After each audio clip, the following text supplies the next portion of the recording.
Bonjour tout le monde, c'est Saito Puissant et aujourd'hui je vais vous faire la review du Transformers Dark of the Moon Laserbeak. Donc Laserbeak qui revient en 9 sprays. Donc voilà. Donc ici je vous ai mis la boîte. Donc qui dit de Laserbeak qu'il est le fidèle serviteur de Soundwave. Laserbeak attend d'utiliser son laser d'assaut sur les Autobots. Voilà, c'est tout ce qu'on dit sur lui. Bien sûr, sur les boîtes des versions américaines, on a plus de détails sur le personnage. Donc ici on a les armes Mech-Tech. On va les enlever pour le moment. Donc voilà, Laserbeak sont les armes. Donc ça fait moins bourrin, je trouve. Je trouve que ça fait moins bourrin. Donc voilà, donc ici on a les hélices, les ailes, on a la queue du mode véhicule. Ça c'est ce qui sert pour le poser. On a le cockpit avec un dessin, un tatouage de visage d'aigle.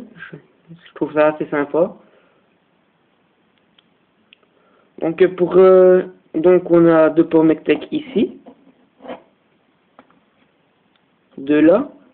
Donc à vous, donc par exemple, vous pouvez les mettre ici, ou tout simplement les mettre au-dessus.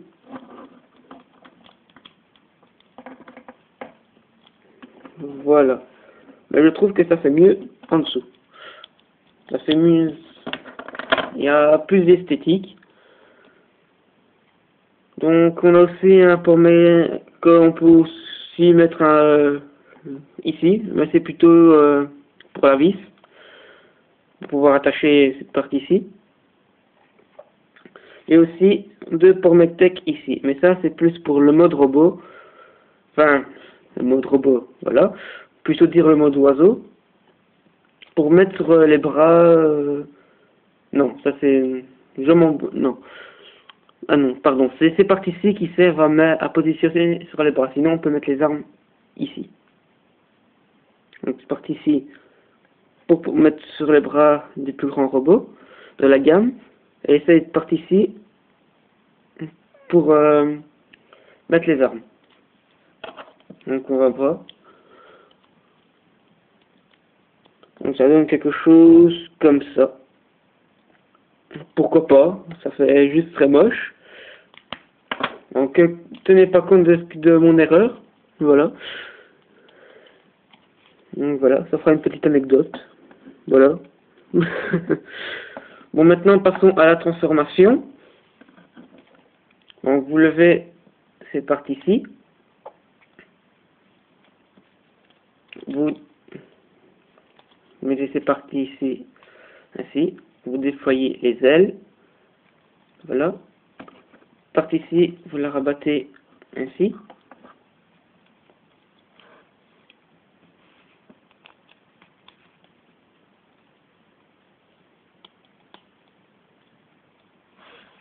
Voilà. On fait pareil de ce côté-ci.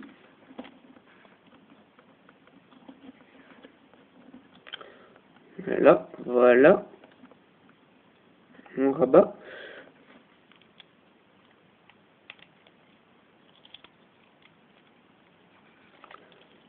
Donc, voilà ce que ça peut donner. Donc voilà, si les ailes sont très grandes, donc tout ne passe pas à la caméra. Donc avec les ailes déployées comme ça en mode oiseau, ça fait très large.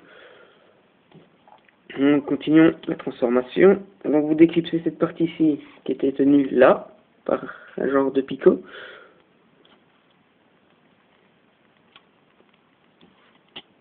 Voilà, vous déclipsez à la base de la queue pour mieux l'étendre et vous rabattez ainsi.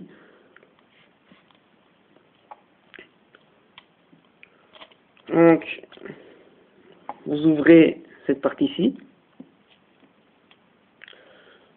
Vous sortez la tête, donc voilà, on étend le cou. C'était ainsi. Et la tête était cachée par le cockpit. Donc, voilà, on étire. Ainsi. On referme. On rabat cette partie-ci à l'intérieur. Voilà. Pour les pattes. Pour les pattes. Donc, on a comme une encoche ici.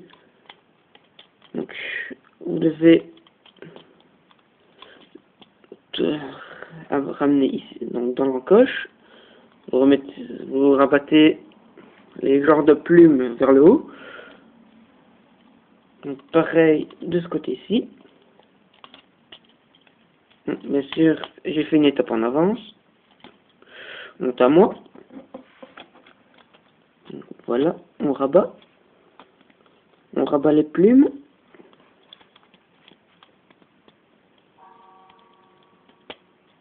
Des fois, ça a tendance à se déclipser des encoches. Donc, cette fois-ci, on peut rabattre le cockpit. Donc, pour les pattes qui étaient cachées ainsi, donc, vous étendez. Voilà. Pareil de ce côté-ci.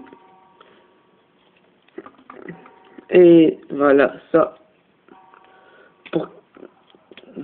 On ouvre ces parties-ci, qui servaient à cacher les genres d'épines dorsales au mode véhicule.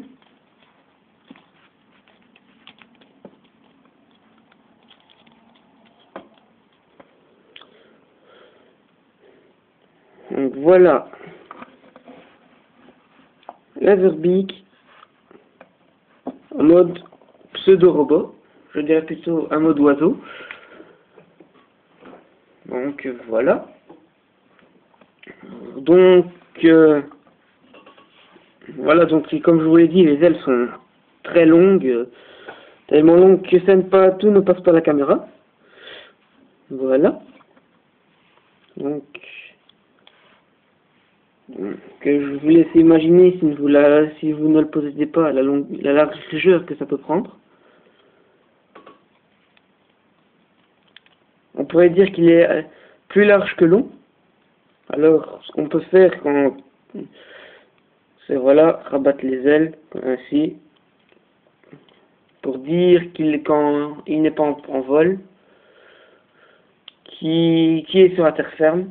Donc voilà, ça passe plus ou moins.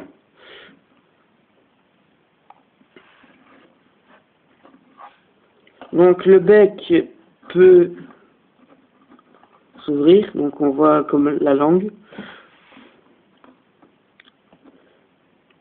Donc une jolie tête, vraiment sournoise.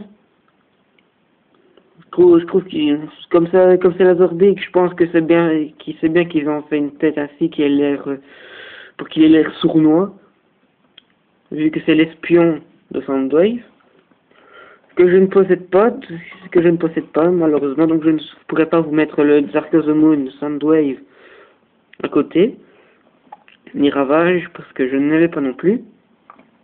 Ce qui a été dommage avec Soundwave, c'est que il a été commercialisé qu'en Asie. Voilà. Je trouve ça un peu dommage, mais bon. Voilà, c'est la faute au magasin qui n'ont pas voulu les commercialiser. Voilà, ce n'est pas la faute d'Hasbro. Hasbro voulait les commercialiser en magasin, mais les magasins ne voulaient pas car il y avait les jouets Transformers Prime qui arrivaient, voilà, les Generation et tout le tralala, on va dire ainsi. Donc voilà, donc articulation, donc on a le cou sur plusieurs bols jaunes, donc on a aussi un genre de levier, charnière plutôt, là ici à la base. Donc un ball joint ici, un double ball joint, voilà. pareil ici. Et la tête sur un ball joint également. Donc voilà, ça peut permettre des... Donc voilà, on peut vraiment bouger la tête n'importe comment. Voilà. Donc, on a là ici. Ici. Donc voilà, c'est également... Donc là, sur une charnière, normalement, si je ne me trompe pas. Donc la jambe, enfin les pattes sur un ball joint. Et là, la patte en elle-même. Un ball joint également, et là, une charnière. Donc la queue également sur plusieurs ball joints. Et là, sur une charnière.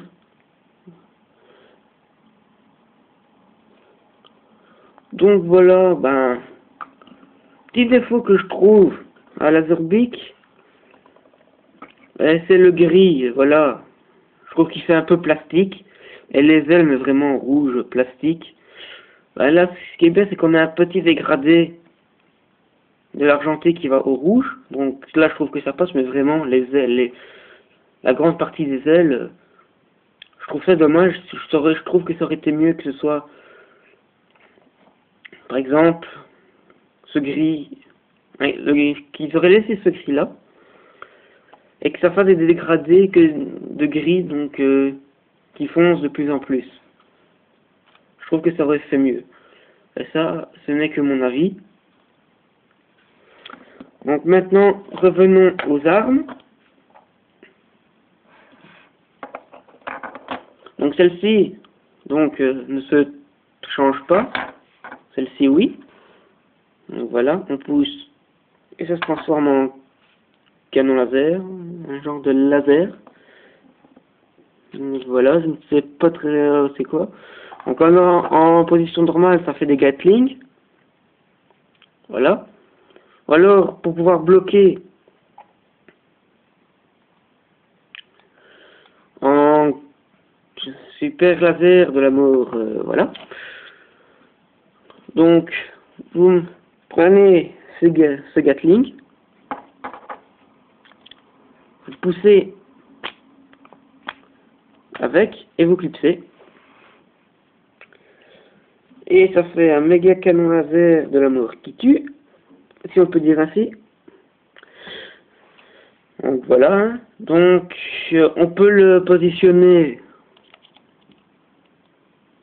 sur la orbique, et ça fait tout de suite trop gros, et des fois ben, la orbique il a tendance à partir en avant.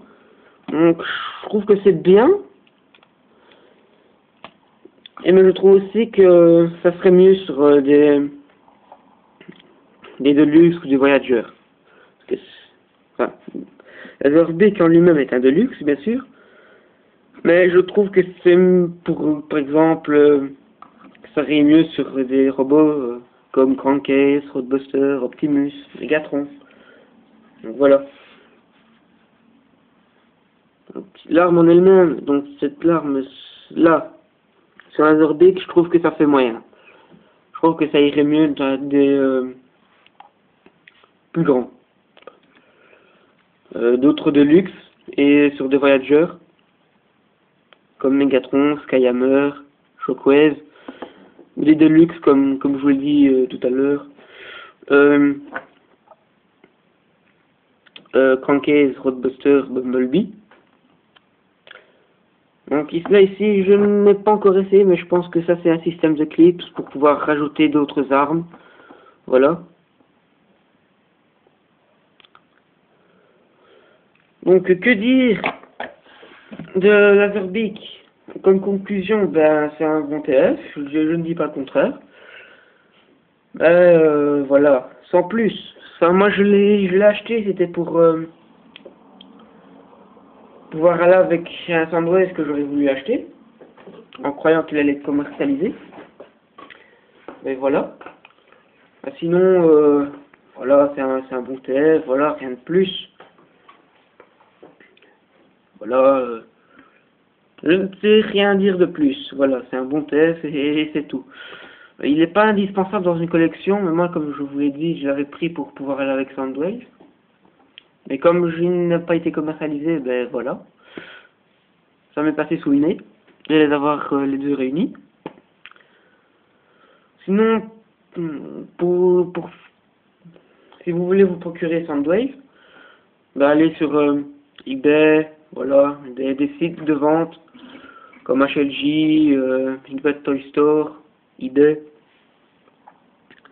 Donc voilà, donc je vous laisse sur cette image de fin de la Zorbic. Voilà, qui cherche après son maître Soundwave, si on peut dire ainsi. Donc voilà, donc je vous dis à la prochaine pour une nouvelle review qui sera peut-être, je dis bien peut-être, sur le Hunt sur des Decepticons Bumblebee. Je vous dis à la prochaine. Salut!